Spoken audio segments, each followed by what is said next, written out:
Bom, meu nome é Luiz Felipe, então o problema que nós vamos resolver então seria para as autocenters aí que não tem uma condição muito boa para estar fazendo a parte do controle de estoque, desde carro, desde da parte de um parafuso que está lá em estoque.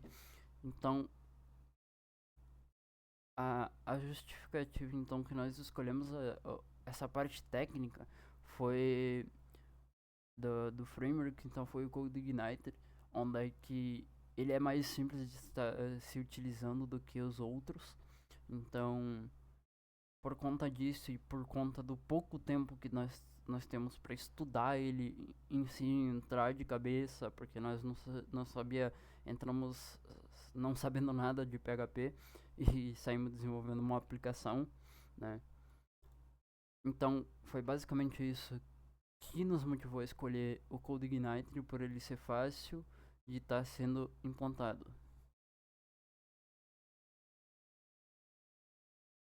Meu nome é Erei e, bom, aqui nessa parte do código eu criei a Model Stock Produto Model, que basicamente ela representa o estoque produtos a tabela estoque produtos no banco de dados, né?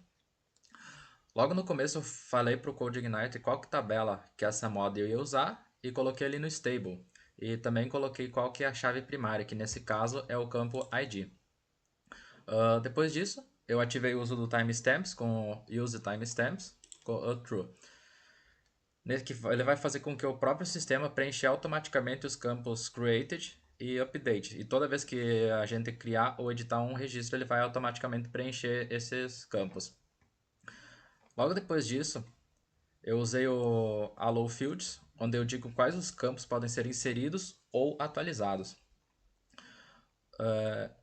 Aqui eu também coloquei um Stock ID, o produto ID, a quantidade e o preço, que vão ser os principais dados dessa relação, né? Logo embaixo aqui tem as regras de validação, que ajuda a garantir que os dados enviados estejam corretos. Por exemplo, o Stock ID e o Produto ID eles são obrigados a ter números inteiros. A quantidade e o preço também são obrigados, mas eles precisam que seja em números decimais. E por fim eu coloquei umas mensagens personalizadas para quando dá um erro na validação do produto, que é legal porque mostra para o usuário que exatamente está errado. Tipo, o preço é obrigatório ou a quantidade tem que ser um número decimal. Então essa model aqui ela serve para garantir que os dados relacionados aos produtos no estoque eles sejam salvos da forma correta, segura e com a validação automática. Bom, essa aqui é a parte do controller, né? Que ela é basicamente o responsável por controlar o que vai acontecer quando alguém acessa determinada rota do sistema. Esse controller se chama Stock Produto Controller e ele usa o Stock Produto Model para acessar os dados do banco. Ele possui o método index, que é o primeiro método que ele é chamado quando a gente acessa a listagem de produtos no estoque. Na qual que ele vai fazer o seguinte: ele vai criar uma instância do model, ele busca os produtos usando o find all e envia esses dados para uma view chamada estoque/lista, que é onde aparece a tabela com os produtos cadastrados. Ele tem o método criar, que é bem simples. O criar ele só retorna a view da estoque/form, que é o formulário onde o usuário preenche os dados para cadastrar um novo produto, né? E ele tem também o método salvar, que é o que realmente salva os dados no banco de dados. Ele pega os dados que foram enviados pelo formulário, como this request get post, e ele joga tudo num array chamado de data, e que ele vai inserir no banco usando o model. E caso dê algum erro na hora de salvar, por exemplo, esse campo obrigatório ficou em branco, né? Ele redireciona de volta para o formulário com os dados que precisam ser preenchidos e as mensagens de erro. E se der tudo certo, ele vai redirecionar para o barra estoque, onde está a listagem dos produtos. Então, no resumo, esse controller aqui é o que faz a ponte entre o usuário, o que o usuário faz na tela e tudo que acontece no banco de dados, né? De uma forma bem direta e clara. Bom, eu sou o Jefferson, vou apresentar minha parte. Produto moda.php define como modelo para produtos no banco de dados, inicia com ID e nome, inclui timestamps automáticos para registro de criação e atualização. Destaque produto.php Define o modelo para tabela, estoque produtos do banco de dados, gerencia o ID como chave primária. Também utiliza timestamps automáticos. O produto controla código PHP. Atua como controlador para as operações relacionadas aos produtos.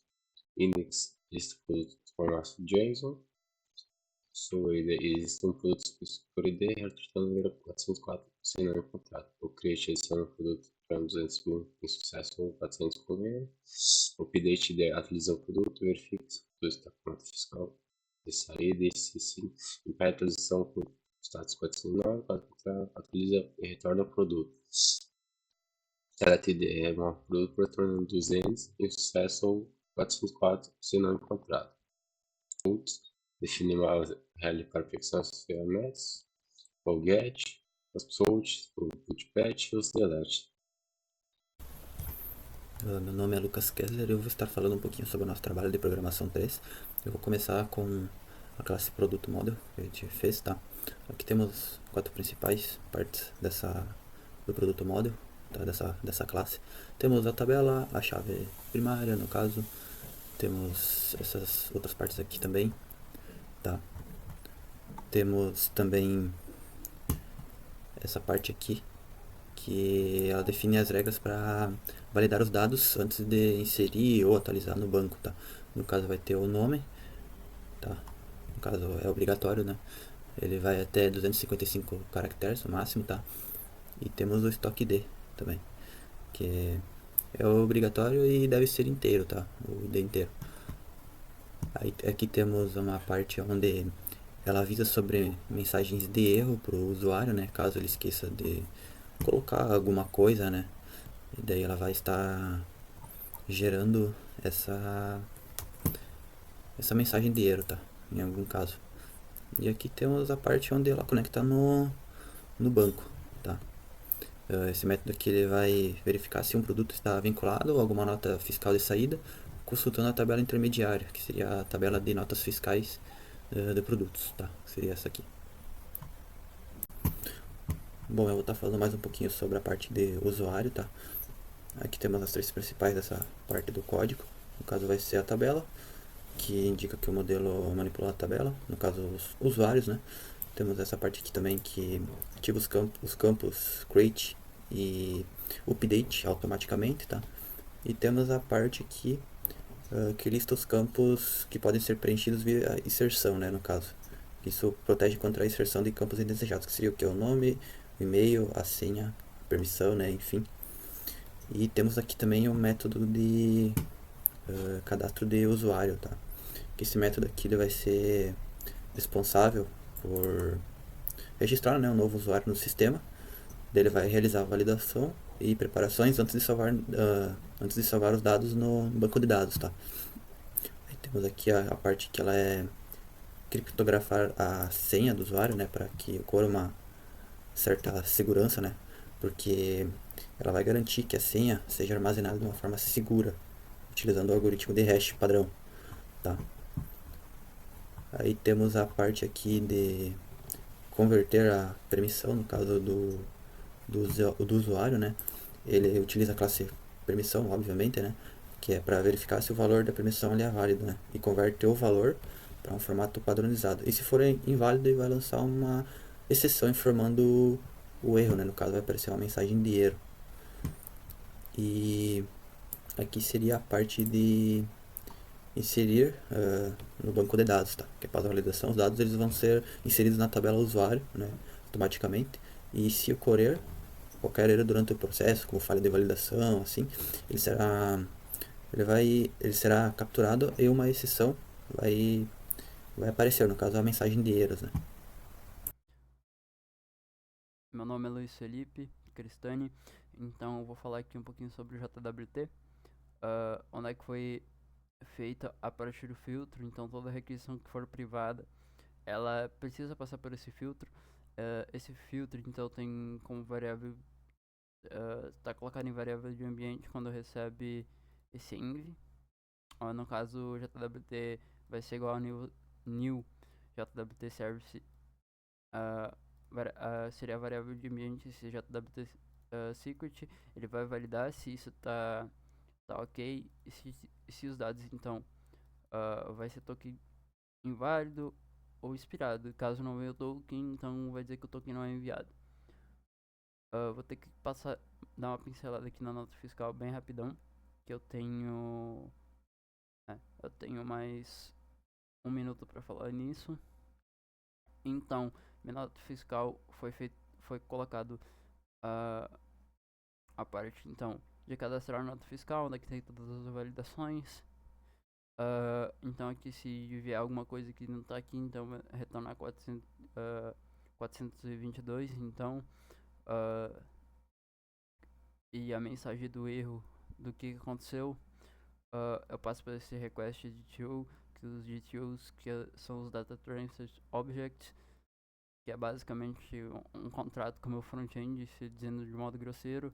Então faço a conversão dele, que também entre aspas de modo grosseiro, e a parte do onde é que eu respondo isso, e o try catch então para fazer o tratamento de erros. O tratamento de erros então foi feito de modo grosseira, rápida, por conta do que foi mais focado em ensinar a lógica, deixar ele funcional para depois começar a realizar as tratativas de erro. Então, tá fazendo uma parte de demonstração aqui do sistema rodando, né? Como eu já falei, ele tá rodando a maioria das coisas em localhost ainda. Ele não foi subido para produção porque falta fazer a implantação do front-end. O front-end tá rodando. Vou estar abrindo aqui para fazer demonstração. Puxar a resta para cá. Esse aqui seria basicamente o básico do meu login. Usuário não encontrado, então que seria basicamente ele fez o fetch lá no meu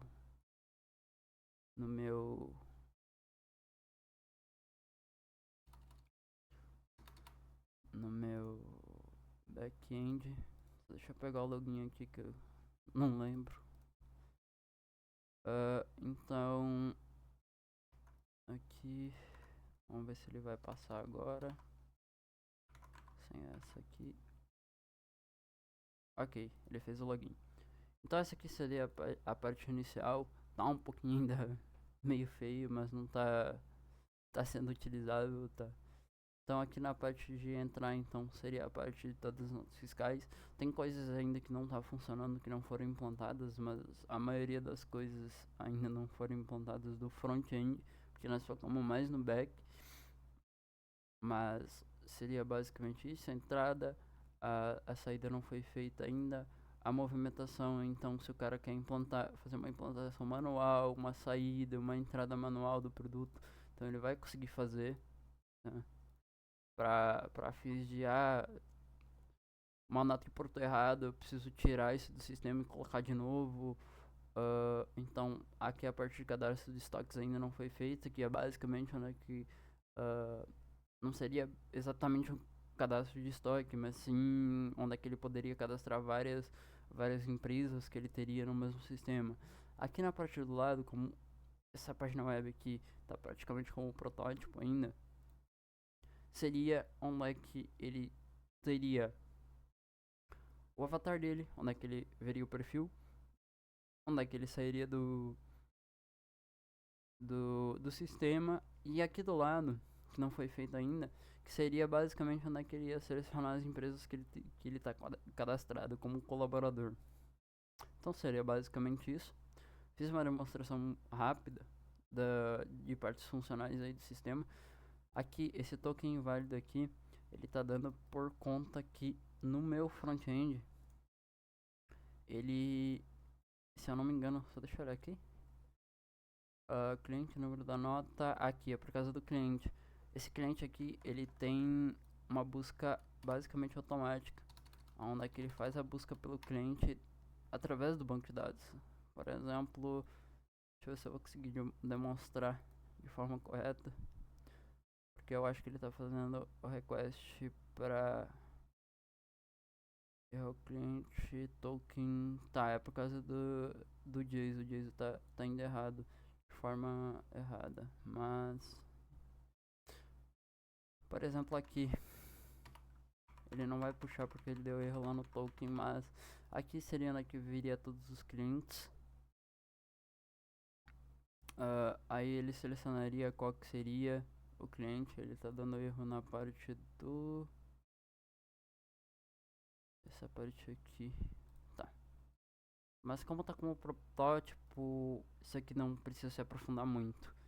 Então seria basicamente isso, o front-end. O front-end tá bem pouca coisa feita, por conta que nós focamos mais na lógica do back. Como a gente não sabia nada do PHP, mesmo com as aulas e tal, a gente teve que aprofundar bastante coisa para aprender a fazer a parte do PHP em si, com um framework.